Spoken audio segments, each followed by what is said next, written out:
You really are like a parasite, always holed up in your room playing games. This isn't a game, it's my job.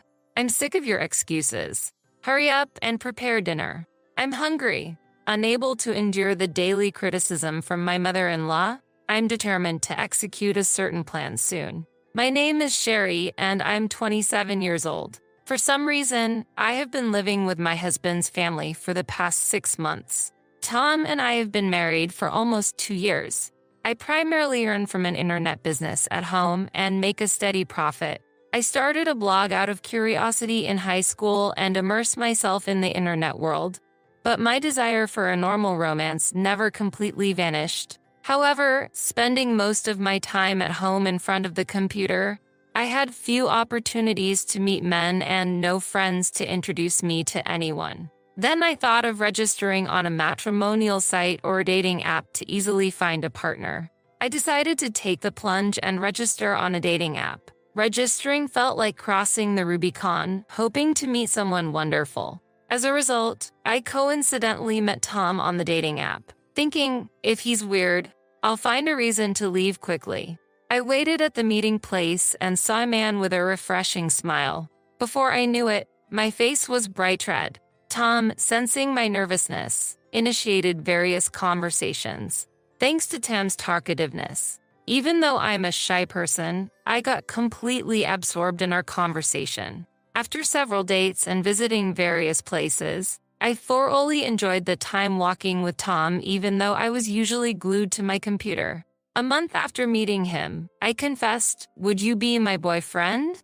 And we started dating. I was surprised at myself for making such a bold move. A year into our relationship, Tom proposed, saying, "Let's get married." I replied, "Are you sure about me?" Of course, I had no reason to refuse.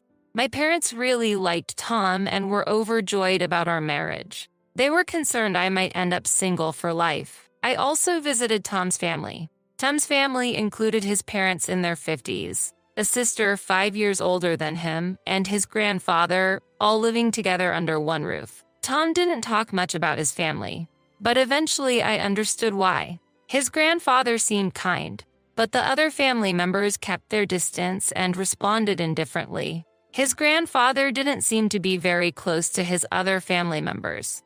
My father-in-law was rough in speech and seemed careless. My mother-in-law was a bit too flashy for my taste. She bragged a lot, having graduated from a prestigious women's university.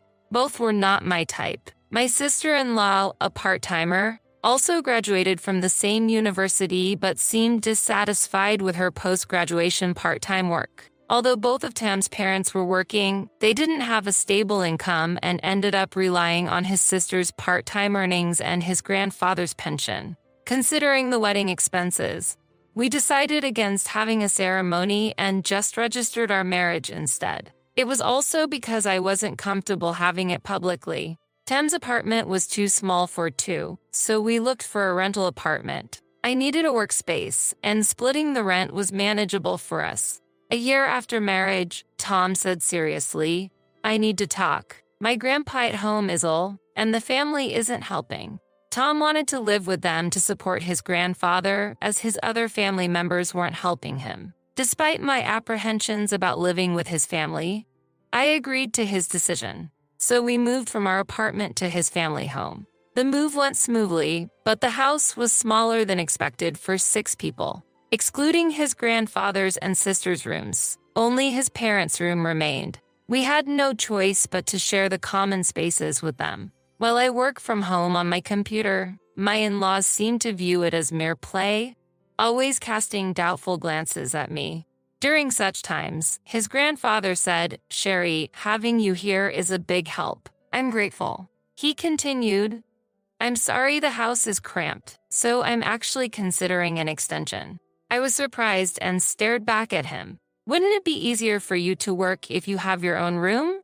"I've already got a quote." "Don't worry," he said with his usual smile. Soon, a construction company known to Tam's grandfather started work. The plan was to add 2 new rooms to the family home at the corner next to the garden. Amazingly, his grandfather also paid for our temporary hotel stay during the construction. About a month later, the extension was completed and we returned to the family home. Thanks to the new rooms, each family member now had their own space, and everyone was very happy. Sometimes that guy does something good. My usually quiet father-in-law suddenly said that coldly. I couldn't help but feel incredulous and thought to myself, that guy. How could he refer to his own father like that? After starting life in the renovated family home, I realized several things anew. Just as Tom had said, his parents and sister really didn't help with anything. It was no wonder they couldn't care for his grandfather. Their rooms were always messy, never cleaned, and no one prepared meals. They just ate pre-made meals or boxed lunches in their own rooms. Initially, I thought they were just busy since we had just moved in. But in reality, nobody did anything. I had wondered why there was so much plastic trash, and now I knew why. Grandfather had given up on the situation and bought his own lunches. Concerned about his health, I offered, if you'd like me to, I can cook meals for you, Grandpa. He was hesitant at first, saying, I can't ask you to do that, but when I insisted, I'm not working outside and I'm always home, he agreed. If Sherry is offering, then maybe I'll accept. The next day, I started preparing breakfast and dinner for the whole family, including Tom and myself. As I announced, breakfast is ready, the family gathered one by one, quietly starting to eat. I didn't expect to be thanked, but since no one had ever prepared breakfast before, I thought someone might say, thank you. However, only Tom and Grandfather did. The other three ate silently, and I felt a bit uncomfortable. But hearing Grandfather saying, I'm grateful to have a warm meal, really touched me. Are you okay doing this on top of your own work? Tom was concerned. Then, my father-in-law complained, the food is good but bland. Are you adjusting to Dad's taste? Hearing this, my mother-in-law coldly remarked, really? Such poor seasoning. How were you raised? Maybe you should study cooking a bit more, my sister-in-law, who seemingly never cooked, added sarcastically. I felt more sadness than anger and almost cried, but I held back, forcing a smile. I'm sorry that it's not to your taste. I'll be more careful next time. Since then, my parents-in-law and sister-in-law, seeing I didn't get angry, increasingly pushed household chores onto me.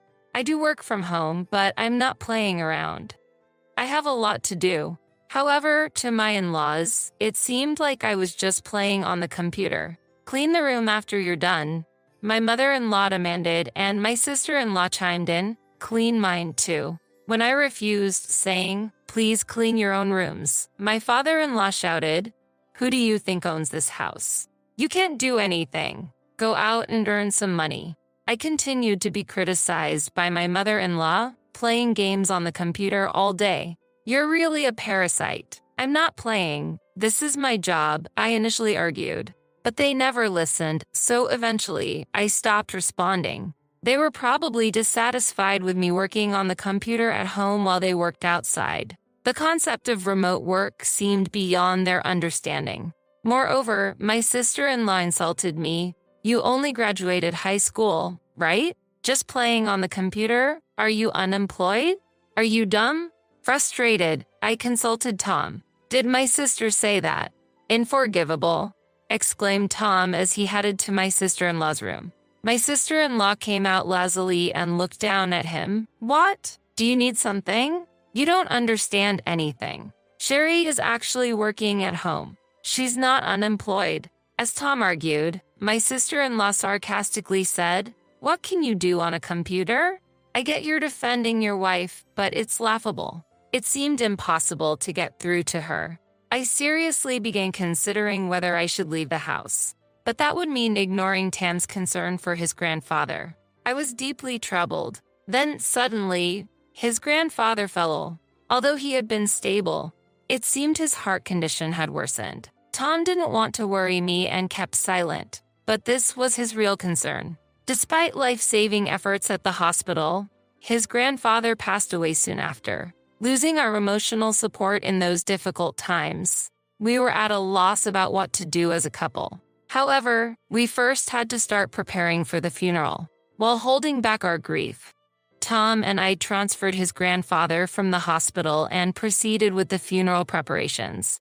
My father-in-law, who had always disliked his serious father, seemed inwardly pleased by his death. He pretended to be sad in front of the mourners but quickly became lazy when alone. My mother-in-law did the same, showing tears in front of guests but complaining and showing annoyance privately. My sister-in-law didn't even come out of her room. What was happening with this family? I, grief-stricken by his grandfather's death, felt anger toward them. My father-in-law made a serious face and attended to the mourners during the funeral. My mother-in-law and sister also looked sad, but it seemed like they were mocking us. It seemed so fake to me. Tom, who was dearly loved by his grandfather, proceeded with the funeral while holding back tears. He was commendably different from his other family members. After the funeral, my in-law's attitude changed drastically. My father-in-law coldly said to his father's photo, "Good thing you expanded the house before going to heaven. You were a burden, but you were useful in the end." My mother-in-law added, "Right, having more space is a relief. It feels refreshing, and it would be better if the annoying ones leave." My sister-in-law glanced at me and commented. Approaching them, I said, "I understand that our presence is a bother. If that's what you wish, I'll leave." Now that grandfather was gone, there was no reason for us to stay. Hearing this, my father-in-law shouted, "Finally decided to leave? Get out, parasite." My sister-in-law said, "You're not family or anything. I've always disliked Tom for being too serious. I dislike you even more, so leave quickly." My mother-in-law continued, "You're bad at cooking and cleaning, neurotic and weird. Just leave quickly." I tried to remain calm and told them, "Okay, I'll leave, but wait for a week. I need to prepare for the move." Tom and I had already planned to leave the house. We had decided living with my in-laws was impossible and had already chosen a place to move to. We intended to take grandfather with us, but he passed away before that. There was no turning back. We had to move forward. A week passed, and the moving day came. "I'm leaving then," I said politely on purpose. "Get out. You were always in the way."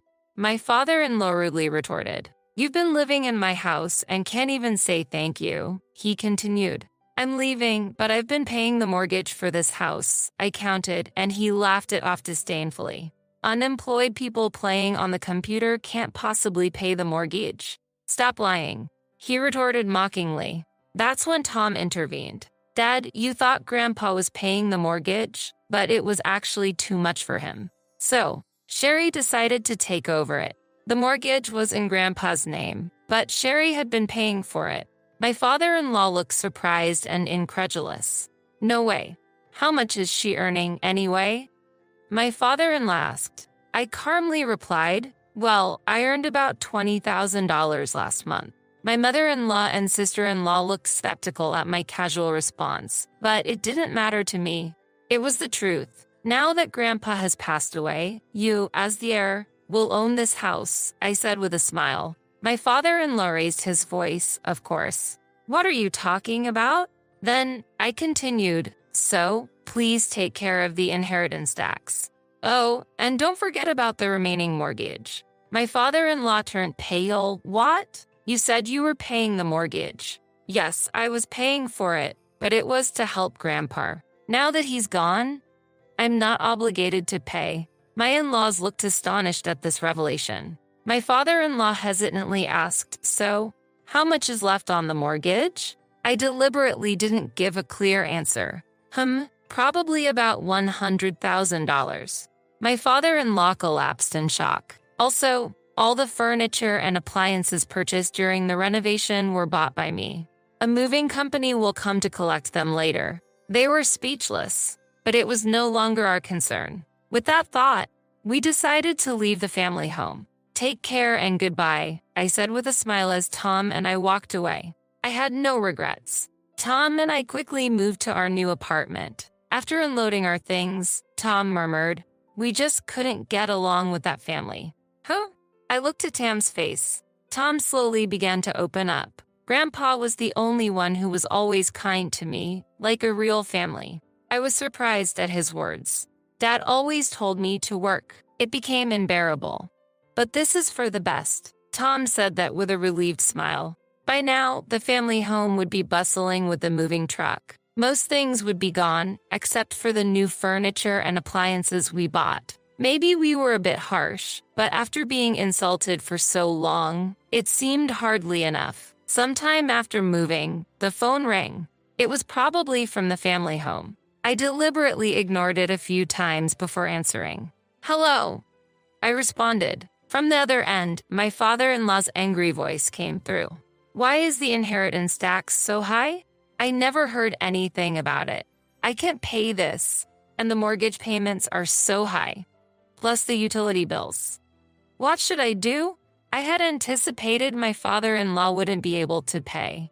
I knew the land prices in the area around the family home were rising. An increase in inheritance tax was easy to predict. Moreover, because my in-laws were all either regular or part-time workers, they were barely managing on grandfather's pension. They couldn't afford the mortgage payments. The extension was possible because I was paying the mortgage. "If you can't make the payments, you'll have to sell the house and use that money to pay," I suggested calmly. "Help us. We're family." I was wrong before.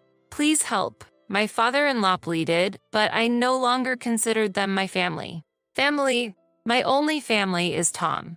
I also heard that Tom was adopted. I've said we're no longer involved with you. "Please don't involve yourselves with us either," I stated firmly and hung up the phone. I heard shouting from the other end, but I didn't need to listen anymore. Half a year later, I happened to pass by the family home and saw it in disrepair with a for sale sign and the realtor's contact information. It seemed the family home had to be sold due to financial difficulties. It was truly regrettable that the extension made for us by grandfather was all for naught. I wanted to end any involvement with people who treated their family poorly. With that thought, we left the family home. According to neighbors, my father-in-law, facing financial difficulties, had borrowed heavily from multiple consumer lenders. Since even that was not enough, he even resorted to illegal lenders and was ultimately cornered by debt collectors. To manage that situation, they eventually sold the house to pay off the debts. However, the debts weren't fully settled, and now they live in a small apartment, with my father-in-law and his family having to work multiple jobs and long hours. We've settled into our new home, and I've finished organizing everything. I now have my own workspace and a comfortable environment to work in. My newly started online shop is doing surprisingly well, keeping me busy. Tom's job is going well too, and he seems likely to get a promotion. I sometimes think back on our days at the family home, but I never want to experience anything like that again. Now, Tom and I are living happily together.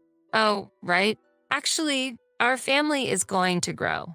After moving, I felt unwell and visited the doctor, where I discovered I was pregnant. The baby is growing healthily inside me. Will it be a boy or a girl? I ponder this while choosing baby items. Tom, too, seems excited about our new life. For him, raised as an adopted child, this baby will be his first blood-related family. I'm sure grandfather in heaven is smiling down on us. I'm really looking forward to our future, walking together as three. Tom, myself, and the baby. I'm praying for the baby to be born safely. Lately, I've also been trying knitting. I'm knitting socks for the baby, but I'm not very good at it yet, so I keep knitting and unraveling. I'll be good at this by the time you're born. I tell the baby in my belly.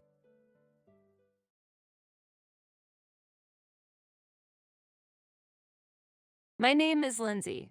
I'm a 29-year-old company employee, and this year means I'm getting older still. I met Jake, a year older than me, through friends, and we decided to marry 6 months after we started dating. Jake, who made a name for himself in tennis during his student days, is an active person who continues to play tennis even now. As I was in the tennis club during my student days, we immediately found common ground together. Once we started dating, we would often play tennis together on the weekends. One day, after our date, Jake proposed to me, and we decided to get married. It's been almost 3 years since we got married. We don't have children, but we bought an apartment after getting married and have been living together ever since.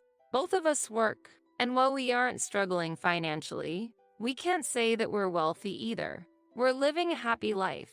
However, something happened between us that shattered my peaceful days. One day, Jake suddenly asked me to come to his parents' house. Surprised, I hurried there to find Jake, his parents, and an unknown woman waiting for me. As I struggled to understand the situation, Jake suddenly knelt down and said, "Lindsay, I'm truly sorry. The truth is, I've been involved with this woman here, Olivia. Last week, we found out that Olivia is pregnant. I feel responsible for her and the baby. So I think it's better that we separate. I'm sorry, but I want a divorce." Jake shocked me with this revelation. Exposed to his infidelity, the pregnancy, and faced with his demands for divorce, I was stunned. That was when my mother-in-law spoke to me.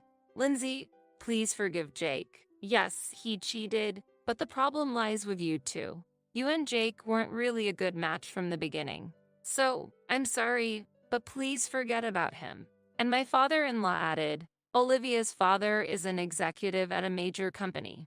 A man in a totally different position from someone like your poor father.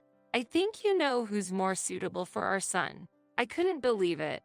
Jake's father belittled not only me, but also my father too. Normally, parents would put the blame on their son for cheating, but Jake's parents didn't seem to think that way.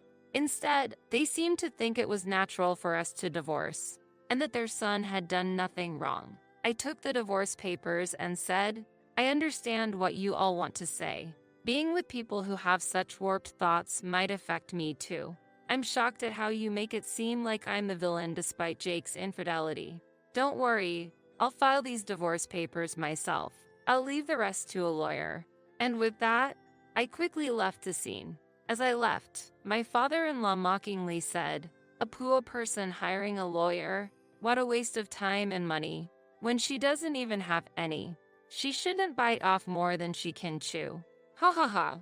Ignoring him, I left his parents' house and immediately went to City Hall to file the divorce papers. At least I was able to end my marriage with Jake. The next day, surprisingly, Jake and Olivia came to my apartment. Seeing me, Jake said, "Oh, you're still here? You haven't even packed your things. You're taking your time, aren't you?" Hearing this, Olivia also looked at me curiously. I was furious at Jake's words. "What are you talking about? You're the one who should be taking it slow. This is my house, so you should be the one to leave. The movers are coming soon to take all your belongings to your parents' house. If there's anything you don't want them to touch, you should take it now," I retorted. Hearing this, Jake suddenly panicked. "What? This is my house. The ownership should be in my name," he exclaimed. I was dumbfounded. After all, this apartment was bought in my name. I had already told Jake about this, and about my family's background before we got married. But it seems that Jake is the type to conveniently forget things that don't suit him. Perhaps this carefree nature is why he was easily swayed by Olivia. I showed the deed to the apartment and my name was clearly written on it. Jake's face quickly changed upon seeing it. Meanwhile, Olivia's face began to cloud over with anger. "Jake, what is this all about? This is completely different from what you told me before. Were you deceiving me?" Olivia began to confront him. This is strange. What's happening?" Jake responded in confusion. "That's not an answer. Explain yourself." Olivia pressed on. "First, this is my house, so please take your argument outside. And just so you know, Jake has various debts. So if you're planning to marry him, be prepared for that burden." I calmly stated the facts to Olivia. Hearing this, Olivia seemed about to say something, but I didn't care and kicked both of them out of the room, slamming the door behind them. After a while, I could hear them arguing outside the door, but it eventually quieted down. About an hour later, the movers finally arrived and took all of Jake's belongings to his parents' house. The room was now clean, and I was relaxing in the newly organized space. But it was short-lived. Suddenly, the intercom rang repeatedly. I cautiously opened the door with the chain lock still on, and my mother-in-law was standing there. Hello, is there something you need? Lindsay, why did you keep such an important thing a secret? What are you talking about?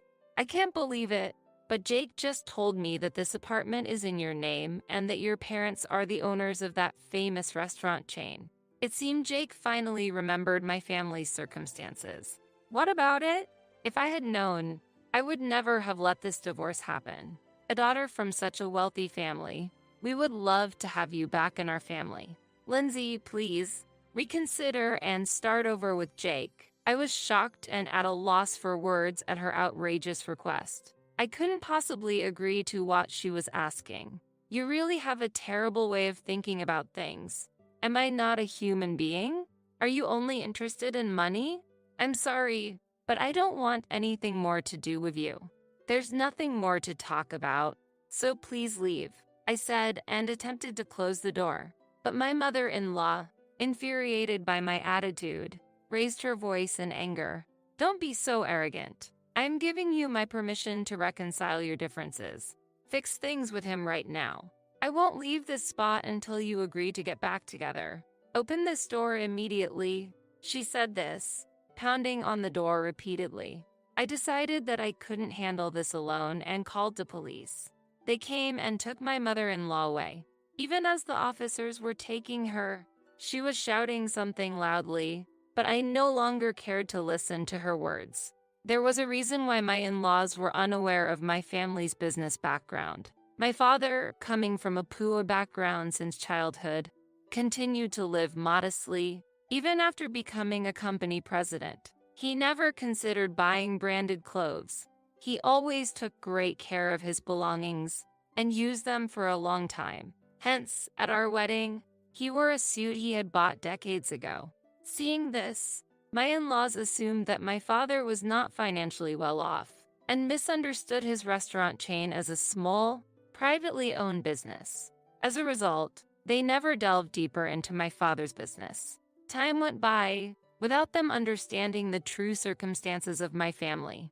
Days after managing to send my mother-in-law home, Jake tried to persuade me to reconcile our differences. His persistence was incredibly exhausting. It was surprising how insistent he was, despite the fact that he was the one who proposed the divorce. He seems to have a talent for quickly forgetting inconvenient truths. I opened the door, keeping the chain lock on, and Jake, upon seeing me, began to speak with teary eyes. Lindsay, please, let's give it another try. Everything is my fault. I'm truly sorry. I still love you. Let's be together again. He then explained a sudden turn of events. Olivia had apparently approached Jake aiming to get his house, pretending to be pregnant to sway him.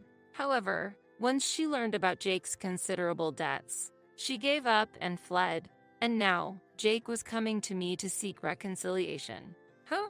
What are you saying? I don't know anything about that. How can you say that? After you cheated and brought up divorce, now that she's left you, you want to get back together? There's no limit to your audacity. I have no intention of getting back together with you. Don't ever come here again. I refused Jake right there and then.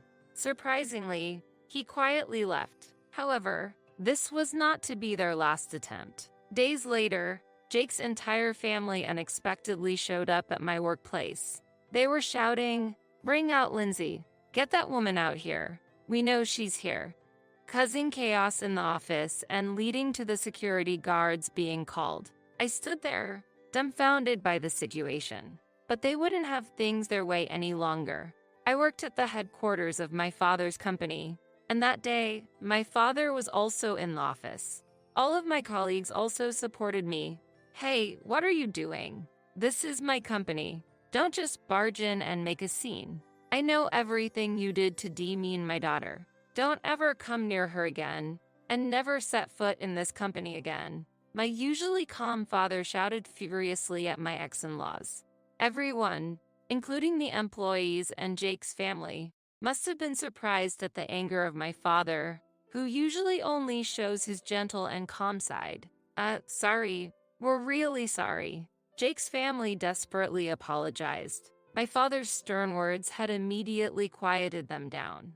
As they were being escorted out by security, My father shouted in a strong voice, "Don't you ever come here again, and never do something like this again. I won't allow it. You understand?" Hearing this, I couldn't stop myself from crying.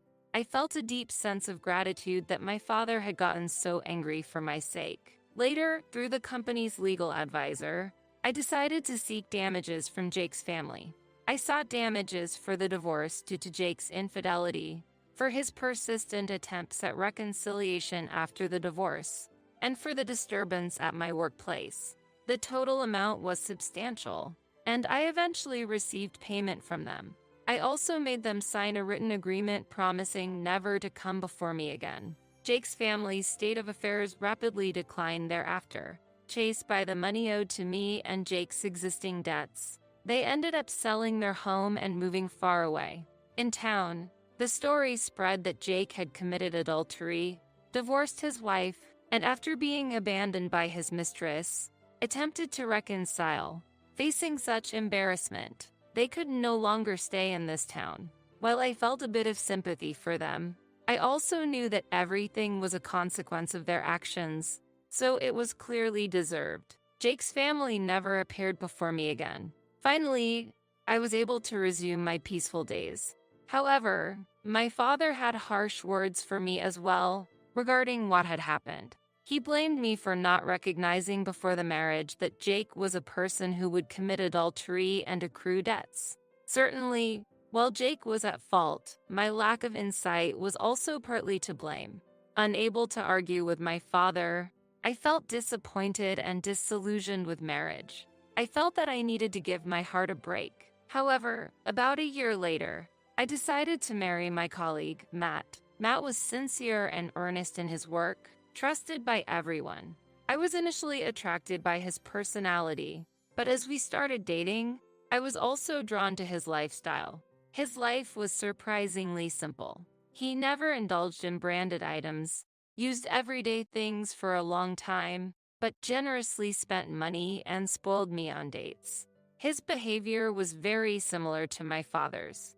My father, who usually saves money, would splurge on family trips, bringing us joy. I deeply loved and respected my father.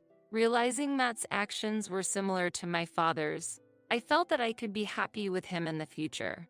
Therefore, I decided to marry Matt. I was worried about being scolded by my father for remarrying within a year of my divorce, but his reaction was surprisingly positive, probably because he had heard of Matt's reputation at work and knew of his character. There was nothing bad said about Matt, and from my father's perspective as the company president, Matt seemed to be performing exceptionally well. "I feel confident that Matt will take good care of you, Lindsay," my father told me happily. Matt and I were happily married. Not long after our marriage, we discovered that I was with a child. The happiest person to hear this news was undoubtedly my father. I was so glad to see my father happy. Reflecting on my time with Jake, where we didn't have children even after 3 years of marriage, it seemed like a stroke of luck. Matt and I plan to take over the company in the future. We are currently learning the basics of management from my father. Although there are many challenges, we accept that they are our responsibility as successors, and we are working hard together. We believe that we will need even more effort for the sake of our upcoming child, despite all that's happened. I am now very happy.